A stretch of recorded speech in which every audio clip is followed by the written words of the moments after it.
नमस्कार दोस्तों, आशा करता हूँ आप सब बहुत अच्छे होंगे। देखिए, आज हम डिस्कस करेंगे 18 मार्च का द हिंदू न्यूज़पेपर और पीआईबी का इंपॉर्टेंट करंट अफेयर्स। पीआईबी आप सभी को पता है, प्रेस इन्फॉर्मेशन ब्यूरो, सरकार की सरकारी वेबसाइट है। दिन भर सरकार जो भी करती है यहाँ पब्लिश होता है और हम आपके लिए वहाँ से बेहतरीन करंट अफेयर लेके आते हैं। और हमारा करंट अफेयर सभी एग्जाम के लिए काम का रहता है, चाहे आप किसी भी पेपर की तैयारी करते हैं, सभी के लिए काम का रहेगा। बस आपका पढ़ने का तरीका अलग अलग तरीके से पढ़ाई करनी है, ठीक है। और फ्री में जो इसका पीडीएफ है वो आपको टेलीग्राम चैनल पे मिलेगा। हर वीडियो के नीचे डिस्क्रिप्शन में लिंक होता है हमारे टेलीग्राम का भी। और हम 1 से 5 अप्रैल के बीच में अपनी किताब जो है उसको लॉन्च करने वाले हैं, जिसमें हम 6 महीने का करंट अफेयर कवर करवाएंगे, जिसमें बजट और इकोनॉमिक सर्वे भी होगा। तो बिल्कुल बने रहिए। और देखो, सबसे पहले आज हम बात करेंगे यहाँ पे अमेरिकी राष्ट्रीय खुफिया निदेशक, जिनका नाम है तुलसी गबार्ड। ये भारत में आती हैं और बिल्कुल हमारे रायसेना डायलॉग में भी इनका हिस्सेदारी वहाँ पे देखने को मिलती है। बहुत सारी जगह ये भारत में विजिट भी करती हैं, तो हमारे लिए वेरी वेरी इंपॉर्टेंट बन जाता है, ठीक है। तो अमेरिकी राष्ट्रीय खुफिया निदेशक का नाम आप बिल्कुल ध्यान रख लेना। इसके बाद में रायसीना डायलॉग का 10वां संस्करण बिल्कुल होता है ये। और इसमें मुख्य अतिथि के रूप में न्यूजीलैंड के प्रधानमंत्री, जिनका नाम है क्रिस्टोफर लक्सन, इनका नाम होता है, ये बिल्कुल आते हैं हमारे यहाँ पे। तो ये इंपॉर्टेंट भी बन जाते हैं क्योंकि मुख्य अतिथि भी हैं, ठीक है। और देखो, अब आप बोलोगे सर एक लाइन में ख़त्म कर दिया, ऐसा कौन से पेपर में आता है, पेपर में नहीं आया तो हमें तो अच्छे से दिखाओ। ये बात रहती है जो नए बच्चे हमसे जुड़े हैं। भैया देखो, हम आपके लिए क्या लेके आते हैं, हम आपके लिए क्या लेके आते हैं, द हिंदू पीआईबी नोट्स। और नोट्स का मतलब क्या है कि आपको बिल्कुल सटीक तरीके से चीज़ें बताई जाएं, समझाई जाएं। और हमारा जो 17 वाला वीडियो है उसमें हमने रायसीना डायलॉग को बहुत अच्छे से बता दिया था कि भाई ये कब निकल के आता है, क्या कुछ मकसद होता है, जियो पॉलिटिक्स और जियो इकोनॉमिक्स के ऊपर ये बात करता है ना। सब चीज़ें मैंने अच्छे से बता दी थी, तो वो वीडियो देख लिया करो आप, ठीक है। अब देखो नेक्स्ट, देखो अपना देश एक पहल है, पर्यटन मंत्रालय इस पहल को लेके आता है। कौन लेके आता है? पर्यटन पर्यटन मंत्रालय लेके आता है। और ये जनवरी 2020 में बिल्कुल आता है, लॉन्च किया जाता है। तो ऐसे जो ईयर होते हैं ना, वो कई बार ऐसा देखने को मिलता है कि जो स्टेट के पीसीएस एग्जाम होते हैं ना, उनमें पूछ लेते हैं क्रोनोलॉजिकल सीक्वेंस ऑर्डर में, है ना। तो बिल्कुल ध्यान रखना है। और देखो, देश में घरेलू पर्यटन को बढ़ावा देना इसका मेनली मकसद है। और एक डाटा जो आपको कहीं नहीं मिलेगा वो मैं आपको बता दूं कि ये उत्तर प्रदेश जो है ना, उत्तर प्रदेश में 2023 में घरेलू पर्यटक भ्रमण देश का सबसे ज़्यादा है। ये डाटा है, इसको काउंट कर लो, 47,85,25,688, ठीक है। एज इट इज याद ना रहे, बस ये याद रख लो कि भैया 47 करोड़ लोगों ने यहाँ पे घरेलू मतलब पर्यटक भ्रमण है उत्तर प्रदेश में। आप बोलोगे सर इतना तो होना ही है, कुंभ का मेला था। भैया कुंभ का मेला तो आज लगा है, ठीक है। ये कब का डाटा है? ये 23 का डाटा है। तो ऐसे करके ध्यान रखा करो, ठीक है। नेक्स्ट अब देखो, भारत का वस्तु व्यापार घाटा जो है वो 42 महीने के निरंतर स्तर पर है, ठीक है। अगर हमारा ट्रेड डिफिसिट घटता है या बढ़ता है तो क्या फ़र्क होता है? देखो, अगर हमारा ट्रेड डिफिसिट जो है, व्यापार घाटा जो है, अगर मान लिया ट्रेड डिफिसिट भारत को बहुत बढ़ता जा रहा है, इसका मतलब क्या है भाई? हम बहुत ज़्यादा भारत से ले रहे हैं और दे कम रहे हैं, मतलब एक्सपोर्ट कम कर रहे हैं, ठीक है। तो ऐसे चीज़ों को ध्यान रखना है। जब देश के आयात का कुल मूल्य निर्यात से अधिक हो, वही बात जो मैंने अभी बताई है आपको, ठीक है। और व्यापार घाटे को प्रभावित करने वाले जो कारक हैं, कार्य जो हैं, जैसे विनिमय दर होती है, घरेलू मांग भी बिल्कुल इसको प्रभावित करती है व्यापार घाटे को।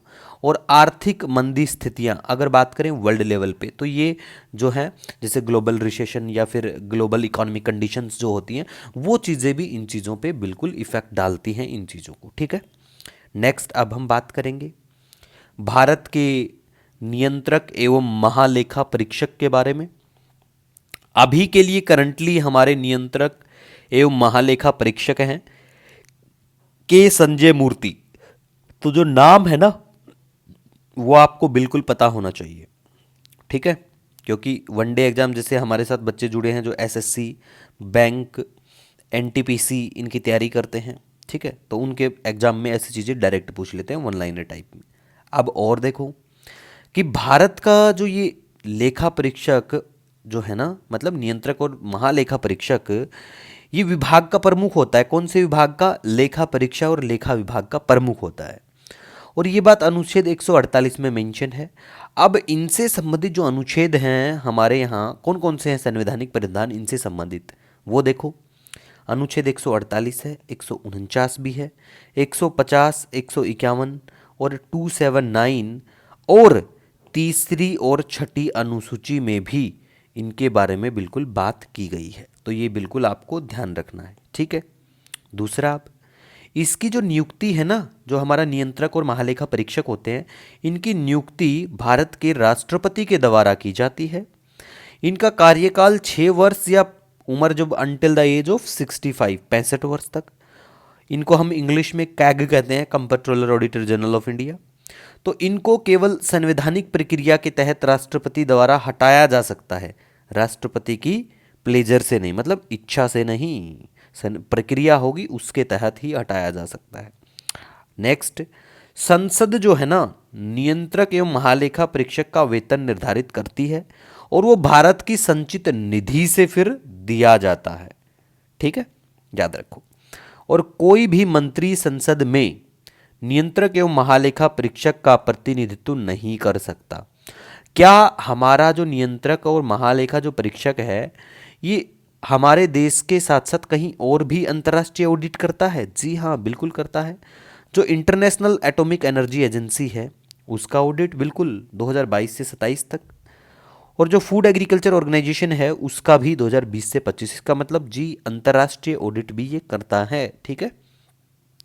इसके बाद में गाइस हम बात करेंगे पाई डे के बारे में। पाई ऐसा सिंबल आपने पढ़ा होगा, ठीक है, 10वीं 11वीं 12वीं पढ़ा होगा। और आज अगर आप वनडे एग्जाम की तैयारी करते हैं, एसएससी सीजीएल बैंकिंग, तो उसमें भी पाई का जिक्र मैथ के बिना अधूरा ही रहता है, ठीक है। तो वो पाई दिवस मनाया जाता है, 14 मार्च को मनाया जाता है, ठीक है। अब बात करेंगे, विकास कौशल ने एचपीसीएल, ये हिंदुस्तान पेट्रोलियम के सीएमडी का कार्यभार संभाला है। तो विकी कौशल नहीं, विकास कौशल ऐसे करके याद रखो। विकी कौशल तो भाई किसी का है वो कौशल, ठीक है। ये विकास कौशल है, ये भी किसी के हैं, लेकिन ये हिंदुस्तान पेट्रोलियम, ये याद रखो, उसके सीएमडी का कार्यभार, ठीक है। मतलब ऐसे याद रख लो कि विकी कौशल जो है ना, तेल लेने गया, कहाँ पे गया? पेट्रोल पंप पे। कौन सा था वो? हिंदुस्तान पेट्रोलियम, ठीक है। टैफे, ये ट्रैक्टर वाला है, इसने लक्ष्मी वेणु को उपाध्यक्ष नियुक्त किया है, ठीक है। अध्यक्ष कौन है कमेंट करो तो अच्छी बात है, लेकिन ये वाली जो न्यूज़ है ना, जैसे ये वाली न्यूज़ होगी या ये वाली भी होगी, ये बहुत इंपॉर्टेंट है वनडे एग्जाम के बच्चों के लिए, जैसे एसएससी हो या बैंक के किसी पेपर की। ऐसी वाले जो अपॉइंटमेंट हैं वो बैंक के लिए काम के ज़्यादा होते हैं, ठीक है।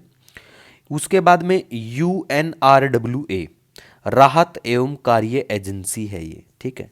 तो इसके जो प्रमुख हैं वो फिलिप लाजारिनी, ठीक है। तो ये नाम याद रख लो, बहुत इंपॉर्टेंट है, क्योंकि ये गाजा के ऊपर बात करते हैं। गाजा आपको मैप में दिखा भी देते हैं, देखो ये गाजा पड़ता है, ठीक है।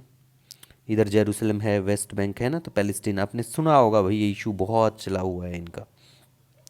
तो इसराइल को कौन कौन से देशों का बॉर्डर टच करता है, इसके ये तो आपको पता ही होना चाहिए। साथ साथ आपको ये ध्यान रखना है, इधर मेडिटेरेनियन समुद्र पड़ता है ये पूरा ही, ठीक है।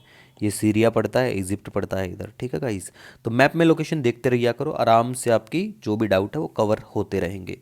आपका फिर भी कोई सजेशन कोई सुझाव रहता है कमेंट करके बता दिया करो। मिलेंगे नए दिन के साथ। Wish you all the best. जय हिंद।